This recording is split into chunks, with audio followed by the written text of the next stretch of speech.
What is going on, everybody? It is I, the one and only Guirk Skywalker, and I hope you guys are having a great day today. It is Saturday morning, 7:46 a.m., where I am at, and I'm on my way to my job. Woo! So, let me just fix this a little bit so it's actually on me. There we go. So, yeah. So, last night, my friends Condor and Firelord MM Quispy and I went and saw Spider-Man No Way Home. And holy crap! Holy crap! By the way, I just want to make this clear. I'm going to put in the title too. There are going to be spoilers. So if you haven't seen the movie yet, this is your warning. Just turn away, please. If you do not care, well, I'm going to proceed. So, and again, just also so we're clear, I'm going to have a full discussion with Condor before he goes back to college, full swing. We're going to have a full discussion about this in January. So, if you haven't already subscribed, go ahead and subscribe if you want to see that conversation.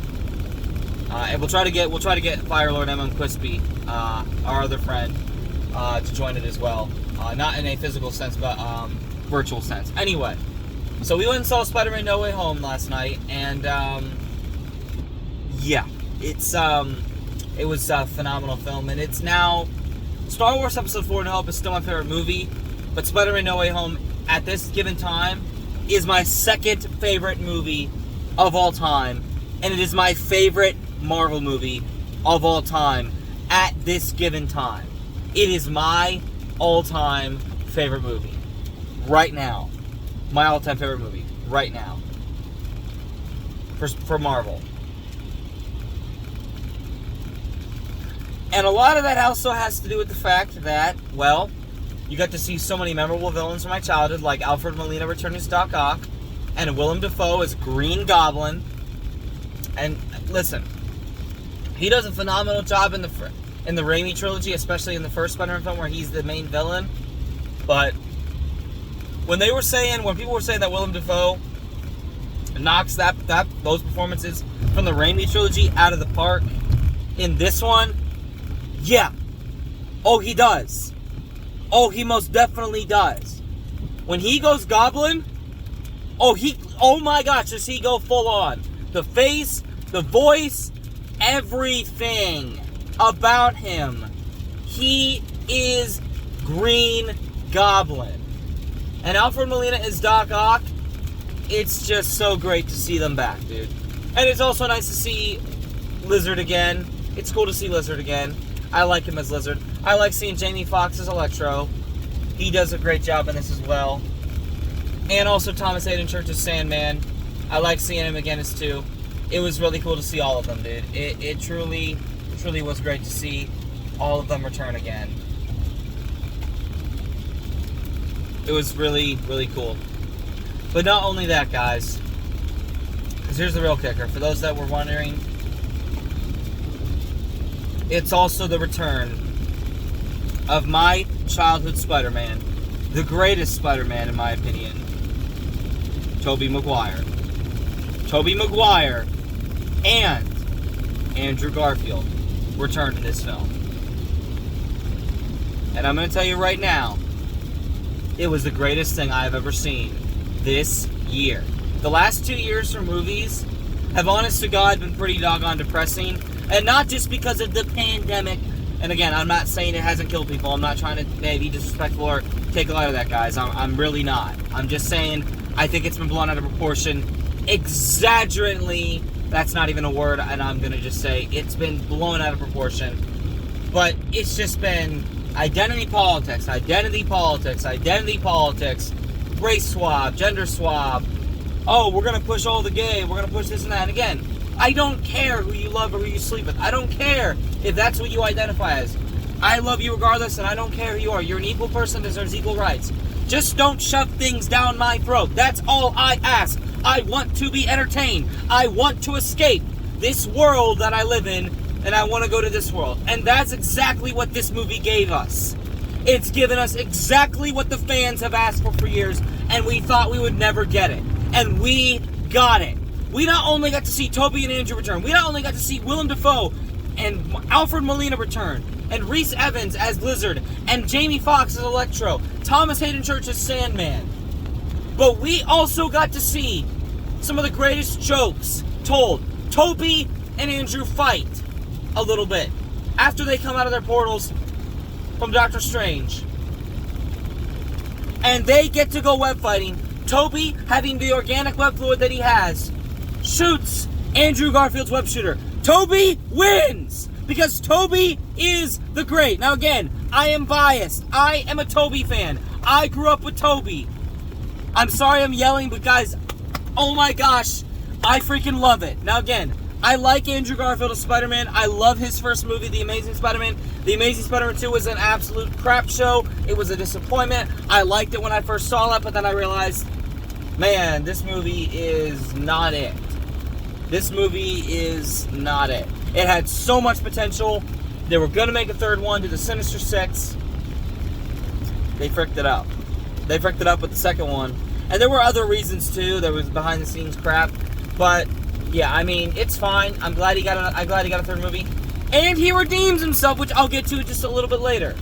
But not only that, we get the jokes that I've wanted to hear, like whenever Peter and all the Peters are we get to see Tobey do science, which again, other than him doing the web experiments and him like drawing what he would want for a suit when he was going to go to the wrestling ring in the first Raimi Spider-Man film, we get to see Tobey do science. We've gotten to see Andrew do science. We've gotten to see Tom do science. We've gotten to see every other animated Spider-Man, like Christopher Daniel Barnes doing science in the 94 Spider-Man series, and Drake Bell doing science in the Ultimate Spider-Man series from 2012 through 2017. But we've never gotten to see Tobey do science. And we get to see Tobey do science. But not only that, Andrew and Tom are like, we have web shooters, and Tom's like, you guys can't do this? You guys don't have organic? And Andrew's like, how does that work? And it's like, I don't want to talk about it if it's too personal. And Tobey's like, well, I can't really explain it, I mean, it's not like breathing as I'm breathing. Breathing just kind of happens, but webbing, it just kind of happens. And Tom goes, does it come out of any other parts? And Tobey's like, no, not really, no. It's complicated. And they talk about their MJs. They talk about like it really. They're all like, we understand that it's complicated for all of us because we're all Peter Parker. They all get to talk about with great power comes great responsibility. They all get to web swing in unison. They all go, and Andrew goes to Tobey and Tom after they're losing at the beginning. They go, we need to work as a team because Tom obviously was on the Avengers, and Tobey responds with the Avengers. Tobey goes, that's great. What is that? Because Tobey doesn't have the Avengers, and Andrew's like, is that a band, man? Like, I just think that is so funny. That is so funny that they don't have the Avengers, and they're like, that's great. What is that? Oh, I'm getting a headache. I'm just getting so excited. I want to go see that again. You know what? I'm going to go see it again. Because you know what? That movie was lit. The week I'm off, I'm going to go see that movie again. If I can get a ticket, I'm going to go see that movie again. And I'm going to see if my friends Firelord, M.M. Quispy, and Condor want to go see it again. Because I want to go see that again. That movie was a phenomenal masterpiece. Now again, this is also now my favorite Spider-Man movie of all time.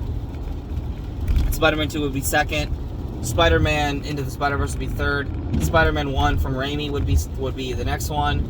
Then it goes down the chain as The Amazing Spider-Man, Spider-Man 3, The Amazing Spider-Man 2, at the bottom of the barrel for the non full-on MCU. Because this is a mix of MCU with the Sonyverse, and of course at the end, you get to see Venom. You get to see Tom Hardy's Venom from the Sonyverse of the Venom. That was kind of cool. But yeah, it's just... And you get to see Tobey be a mentor to Tom. Tobey and Andrew both be mentors. Especially Tobey, though. Like, Tobey takes on more of the mentorship because, again, Tobey's the grandfather. Like, here's the thing. Here's what we all have to understand. Tobey is Spider-Man. And listen, guys. Tobey is Spider-Man. Without Tobey and the movies that Sam Raimi did, It would not have made Marvel movies and comic book adaptation movies accepted. His movies, Tobey and Sam Raimi's films, made comic book movies for Marvel accepted mediums being adapted into live action films and more. We have to remember that. Because remember, DC was already doing that with Batman in the late 80s and early 90s. You have to remember that. But Marvel had not really been able to do that properly until 2002 when Sam Raimi and Tobey Maguire released their first Raimi Spider-Man film. And then Spider-Man 2 happened and it made even more accepted. Oh. Now, I remember going to see Spider-Man 3 in theaters. When that movie first came out, I was in the first grade going into second grade, and I will never, ever forget the day my mom took me to go see Spider-Man 3. I had binge-watched Spider-Man 1 and 2 on DVD, on full-screen DVD, and I was so freaking excited, and then I lost my mind. Granted, I still like Spider-Man 3 a lot more just because I'm biased, because I grew up with it. I recognize its flaws and its problems, and there's things that bug me now that didn't bug me when I was a kid. But yeah, regardless, guys, they defeat the bad guys, and then also Aunt May dies. And I'm not talking about Toby's or Andrew's. Tom Holland's Aunt May dies, and it's truly heartbreaking. And then only that, but after Doctor Strange comes back through, after he's kind of taking a hiatus trying to figure out what's going on, Tom asks him to wipe everyone's memory, everyone in the world, from knowing that he is Peter Parker and Spider-Man. So then Mary Jane says she loves him. They kiss one more time, and then he escapes and goes off, and then next thing you know, they no longer remember him. Not him, not Ned, not Happy. No one knows who Peter Parker is. Nobody knows who Peter Parker is. He gets in a small apartment, and he makes the classic Spider-Man suit from the comics with the classic fat spider symbol, and he swings around on Christmas Day, and I wonder if they're going to connect No Way Home now to what's going on in the Hawkeye series. But that's a whole separate thing. Overall, guys, it was a real treat of a film, and this is my favorite movie of 2021. Like, there's been some good movies this year, overall. Like, I think this year has been kind of definitely lacking for sure. This year and last year definitely were lacking in terms of the movie department. They were definitely, like, in terms of going to the theater and seeing a movie. Because, again, a lot of movies were released on Disney Plus and other streaming services also. And I just didn't feel like going out to see them because it's like, it's not really going to be the true theater experience. And again, this movie felt like a true theater experience once again because, guys, there's just something about the theater for me because, again, some of you kids, and there's kids that are going to be in this decade that are going to be born that know about streaming.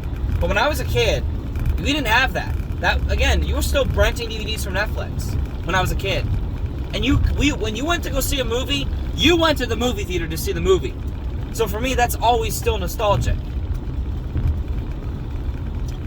But yeah, this was just a real treat, guys. This was just, so good.